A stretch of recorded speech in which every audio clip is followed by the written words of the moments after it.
आज 20 तारीख आहे आणि आपण अशा वेळेला भेटतोय की महाराष्ट्रातला मतदानाचा शेवटचा टप्पा आता 1-1.5 तासामध्ये थांबेल।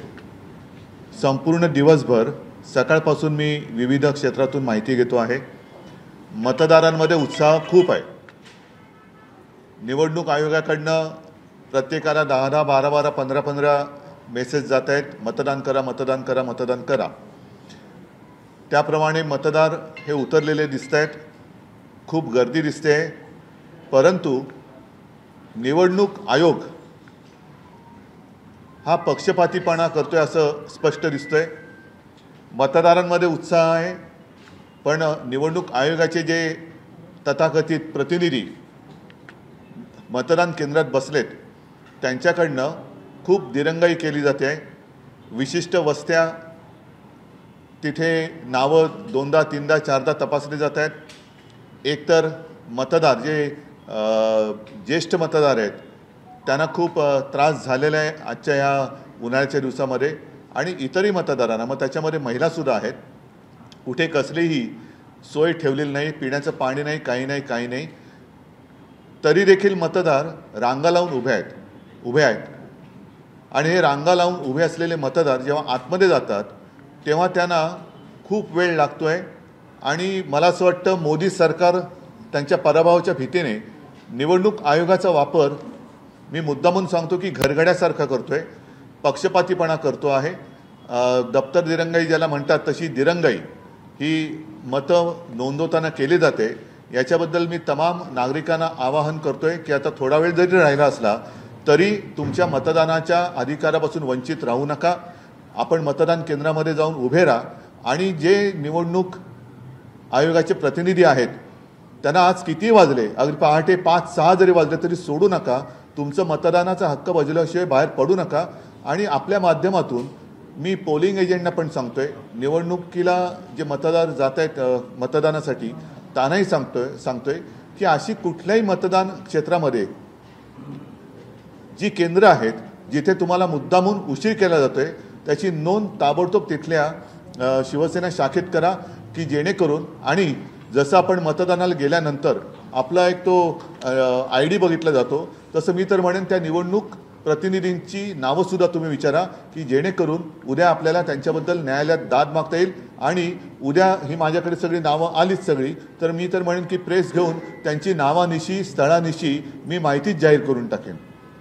तर पुन्हा एकदा नागरिकांना सांगतोय की कृपा करून हा जो सगळा डाव आहे मोदी सरकारचा, की जेणेकरून तुम्ही मतदानाला उतरू नये, त्यांच्या विरोधातलं मतदान कमी कसं होईल ते बघतायत, आणि त्या डावाला बळी न पडता तुम्ही जाऊन मतदान केंद्रामध्ये उभे राहा।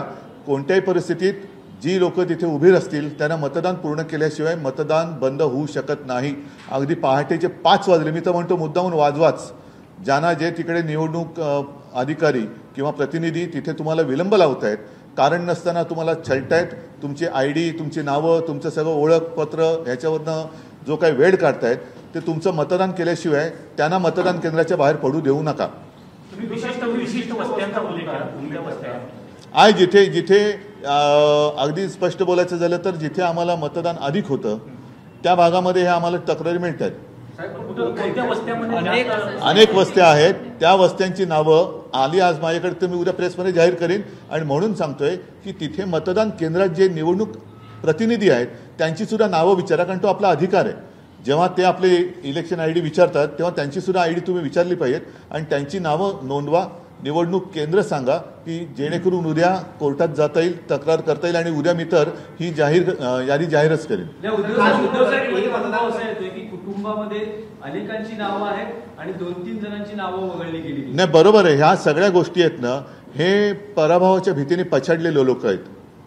मोदी सरकार जे आहे ते पराभवाच्या भीतीने पछाडलेलं आहे। लोकांना करू द्या ना मतदान। तुम्ही आज मला स्वतःला दिवसाला 10 हे आलेत, मतदान करा मतदान म्हणजे आणखीन काय त्यांना बोटं दाखवत बसू द्या ना। म्हणजे एवढं करून सुद्धा लोक उत्साहाने उतरलेत, रांगाच्या रांगा लावलेल्या आहेत, पण ते निरुत्साही, म्हणजे त्रास होतोय, ऊन आहे। आता तो ऊन उतरलं म्हणून मी यावेळेला ही प्रेस कॉन्फरन्स घेतोय। ऊन उतरलेलं आहे, सकाळी जे कंटाळून गेलेले असतील त्यांनी परत जाऊन मतदान केंद्रामध्ये उभं राहावं। शेवटचा मतदार मतदान करत नाही तोपर्यंत निवडणूक मतदानाची थांबवू शकत नाही. पहाटे 5 वाजले तरी चालतील. या निवडणूक आयुक्तांच्या प्रतिनिधींना ज्यांनीही त्यांचे आदेश पाळतायत त्यांना पहाटे 6 वाजले 7 वाजले तरी घरी सोडू नका. तुमचा मतदानाचा अधिकार बजवा.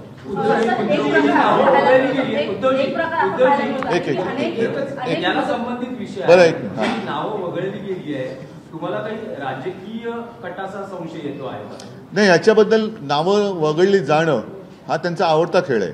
काही काही ठिकाणी बोगस पण घुसवले असं कळलंय, पण त्याच्यावरती मी आत्ता काही बोलणं योग्य नाही. तूर्त जो विलंब लावला जातोय, आतमध्ये गेल्यानंतर तुमचं नाव काय, तुमच्या भावाचं नाव काय, अरे दिले ना निवडणूक ID, ते दिलेलं आहे, मग फोन आत नेऊ नका. मग तुम्ही मतदान करा जेव्हा सांगता तेव्हा तुम्ही सांगायला पाहिजे ना की काय काय घेऊन यायला पाहिजे, मोबाईल आणू नका, अमुक करू नका. फक्त बसल्या जागी तुम्ही बाजीरावपणा कशाला करताय? साहेब त्याच्यामध्ये की फोन आणून हे काल कलेक्टरांनी सांगितलं हा? होतं, स्पेसिफिक त्याचं प्रेस रिलीज आला होता. बरं ठीक आहे, फोन आणू नये जरी सांगितलं असेल तरी आत गेल्यावरती जो विलंब लागतोय तो विलंब हा त्याला क्षमा नाही करता येणार. आणि मला तर आता स्पष्ट असं दिसतंय की हा निवडणूक आयोगाच्या माध्यमातून खेळला जात असलेला अत्यंत नीच घाणेरडा खेळ आहे. निवडणूक आयोग ही भाजपची चाकरी करते की काय असं म्हणायला याच्यात जरूर व्हावे. साहेब, आपण ही माझ्यापर्यंत टक्केवारी बघितली तर तुमचा मतदार तुमची ताकद ज्या ठिकाणी आहे तिथे टक्केवारी कमी दिसते. होय. कारण मलबार हिल आपण परिसर बघितला तिथे रस्ता आहे, वरळी पण बिल्डिंग आहे. मग तिकडे काय करायचं मग? कारण आता तुम्ही मलबार हा जो उल्लेख केला, अशा अनेक वस्त्या मी दाखवू शकतो की तिकडे मतदान व्यवस्थित चालले. आणि जिथे आमचा टक्का आहे, मी तर उघड सांगतो की जिकडे शिवसेनेला मतं पडतायत तिथे हा विलंब लावला जातोय. त्याच्यामुळे मी परत सांगतो की अशी मतदान केंद्र आणि त्याच्यामध्ये असलेल्या निवडणूक आयुक्तांचे अधिकाऱ्यांचे जे प्रतिनिधी बसलेत त्यांची नावं आणा. उद्या ती बूथ आणि त्यांची नावं मी प्रेसमध्ये जाहीर करेन. आणि त्याचबरोबरीने त्यांच्याबद्दल जिथे तक्रार करायची अगदी कोर्टात सुद्धा आपण जाऊ.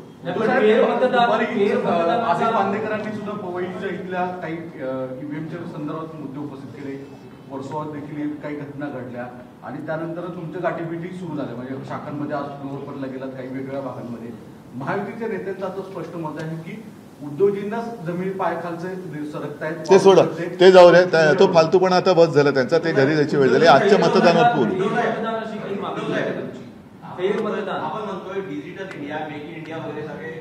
ते जाऊ द्या. आत्ता माझा हाच मुद्दा आहे की जो विलंब लावला जातोय, चाहे तो मैं हिंदी में भी बात करता हूँ, सुबह से मैं देखते आ रहा हूँ कि कई जगह पर मतदाता भारी संख्या से वोट देने के लिए उतरे हुए हैं, लेकिन असुविधा के कारण उनको वापस जाना पड़ रहा है.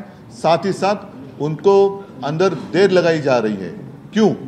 ताकि वो वोट ना करें. तो मैं सारे मतदाताओं को एक रिक्वेस्ट करता हूँ, विनती करता हूँ कि चाहे सुबह के 5 भी बज जाए, लेकिन आज जब तक समय दिया हुआ है उसके पहले आप मतदान केंद्र में जाइए. अगर सुबह कुछ भी असुविधा के कारण आप घर लौटे हो तो वापस जाइए. और कल सुबह 5 भी बज जाए, 6 भी बज जाए, कोई भी वहाँ से हिलेगा नहीं. आपको वोट करने का अधिकार है और आप वोट देने के बिना वो जो केंद्र है वो बंद नहीं हो सकता.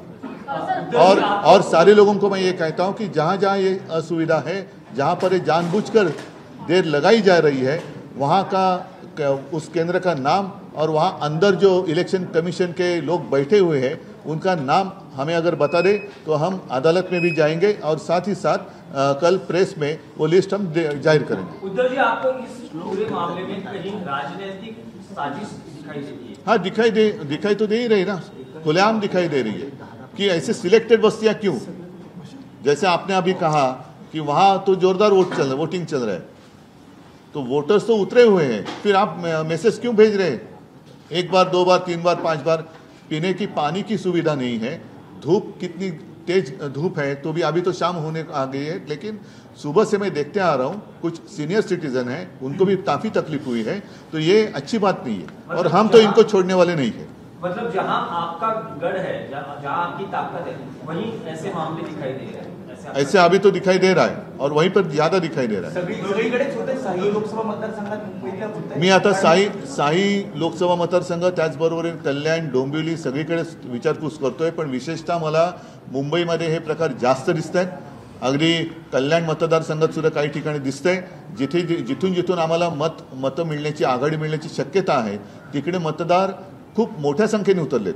मी दुपारपर्यंत सगळ्यांचे मला मेसेज येत होते जे राजकारणाशी संबंधित नाही की उद्धवजी आम्ही मतदान केलेलं आहे, उद्धवजी आम्ही मतदान केलेलं. नंतर अचानक यायला लागले की आम्ही खूप वेळ थांबून शेवटी निराश होऊन परत गेलेलो आहोत.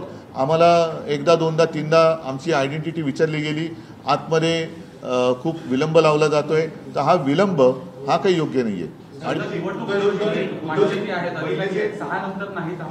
नाही असं नाही, असे थांबू शकत नाही, त्यांना बाहेरच नाही पडू देणार. असं होत नाही. जोपर्यंत मग रात्री 10 वाजले तरी ग्रामीण भागात वाजलेत, पण मी तर म्हणतो असा जर विलंब लावला तर उद्या पहाटे सूर्योदय झाला तरी देखील मतदान होत नाही पूर्ण, तोपर्यंत हे बाहेर पडू शकणार नाही. चला अभी 10 मिनट बचे हैं. नहीं 10 मिनट नहीं, 6 बजे तक.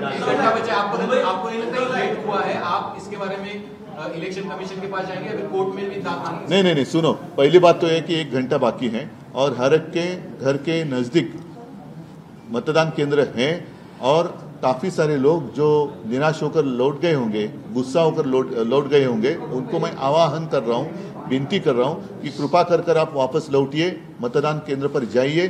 जब तक आपको वोट दिया नहीं जाता तब तक वो केंद्र बंद हो नहीं सकता. रात को भले 10 बजे 12 बजे, कल सुबह 7 भी बजे, लेकिन आखिरी जो मतदाता है जो 6 बजे के पहले वहाँ अंदर जाएगा नहीं, जाएगा, उसको मत देने के बिना वो केंद्र बंद नहीं हो सकता. ठीक है, चल चलिए. एबीपी माझा, उघडा डोळे बघा नीट.